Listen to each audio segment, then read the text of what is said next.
She's the purple symbiote with a robot arm. We're talking about Dr. Tanis Nieves, aka Scorn. Hi, I'm Nando, and in this series, I take a character from Marvel Comics. I talk about their background, their power set, their personality, and I give you some reading recommendations. And this is all because this week this character is being introduced into the collectible card game, Marvel Snap.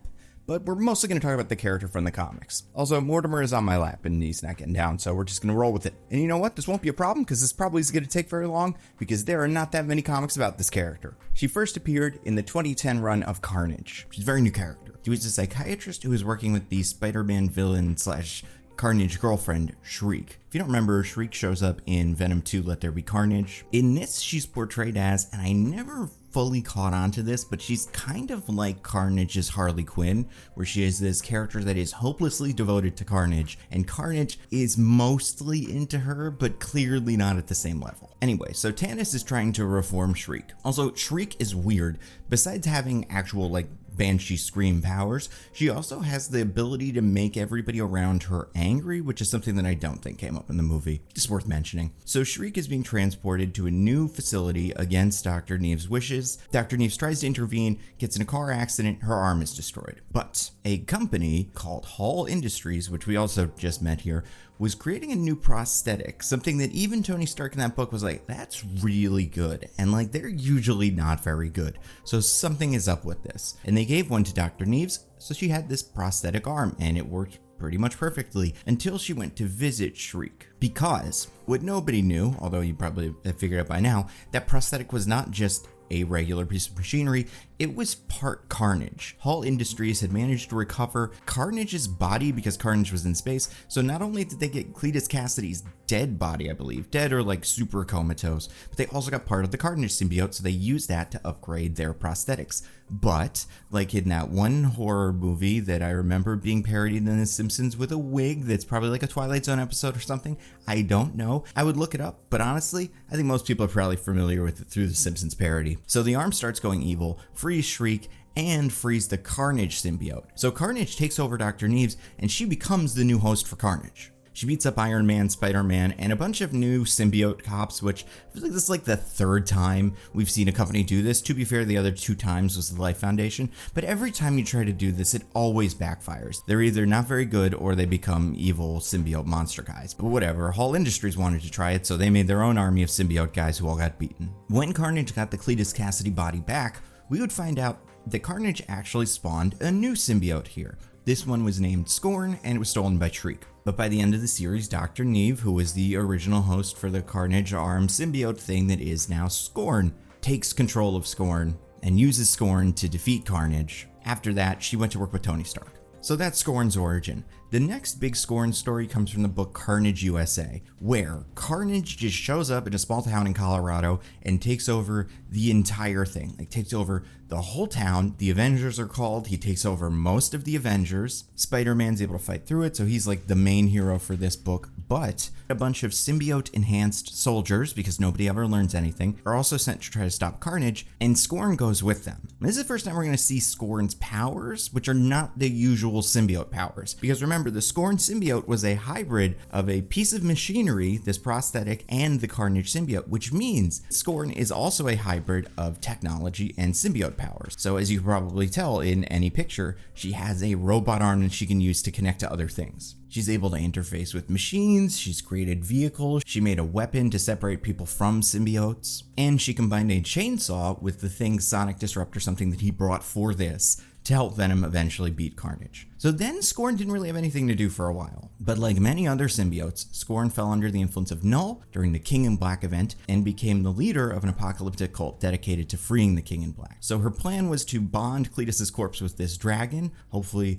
bring him back to life. She was even going to remove the Carnage symbiotes from her body and give them to Carnage so he could survive because he was clearly, dead. But instead, Cletus just ripped Tanis' spine out of her body, consumed it, and she was killed. Although, like we said, the symbiote hive mind afterlife thing does kind of exist, so there's nothing really stopping her from coming back. And honestly, depending on when you watch this video, especially considering how many Venom events there have been recently, she could be back, but that was the last big thing that Scorn did in the comics. As far as reading recommendations, 3 pretty easy ones. You got Carnage #1. This is from 2010, was written by Zeb Wells with art by Clayton Crane and Clayton Cowles. This is the first appearance of Dr. Tanis, but this 5-issue arc eventually ends with her becoming Scorn. Then you've got Carnage USA. Now she's not as involved in this story, so if you want to just skip to the end and see the part where she makes a big cool gun, that is issue 5, again written by Zeb Wells with art by Clayton Crane and Clayton Cowles. Then if you want to see what eventually happened to her, I would check out Web of Venom, Carnage Born. This is from 2018. It's written by Donnie Cates with art by Danilo Beyruth, Chris Peter, and Clayton Cowles. As far as personality, Tanis' whole thing is she's a doctor, a psychiatrist, but she's always trying to help people.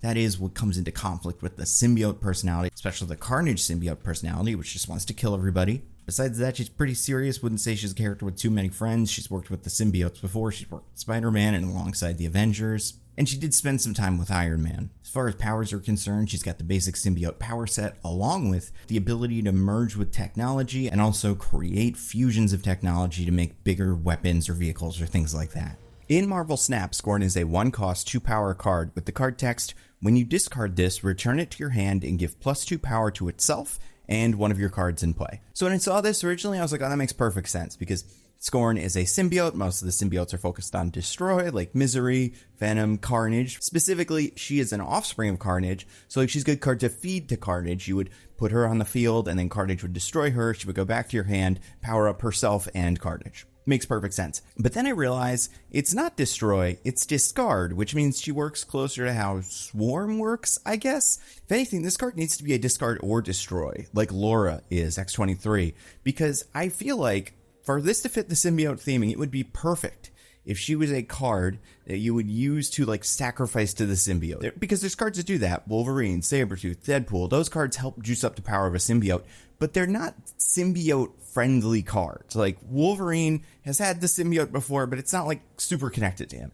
It would make sense if there were symbiotes that work together well, and this would be a perfect way to do that. Especially because, like I said, Scorn has eventually killed 2 power-up Carnage. So, like, if this card existed, you play it on turn 1, and you play Carnage on that space on turn 2, she will get absorbed by Carnage, so Carnage becomes a 4 power, and then she gets 2 more power, goes back to your hand, and Carnage gets 2 more power, because he's the only one on the field at this point.